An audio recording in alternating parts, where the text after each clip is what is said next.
قيمته الغذائية الكبيرة. كنجيبوا التمر، كنزيدوا عليها الماء وكنطيبوها، من بعد كنطيبوها كنعصروها، من بعد التعصير كتصفى صافي وكتكون كنعمروها في الامبالاج اللي بغينا وهي طبيعية. من مشتقات هذه الفاكهة أيضا نجد عجينة التمر المنسمة ببعض الأعشاب العطرية بالإضافة إلى المربى وكذا دقيق التمر.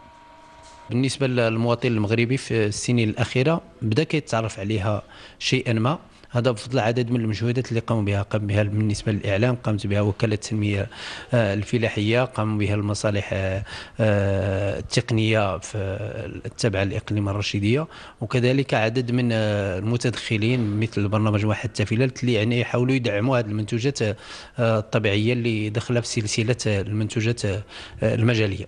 وتعتبر منطقة تافيلالت الأولى وطنيا في إنتاج التمور بمعدل سنوي يقدر ب26,000 طن. النادي المدرسي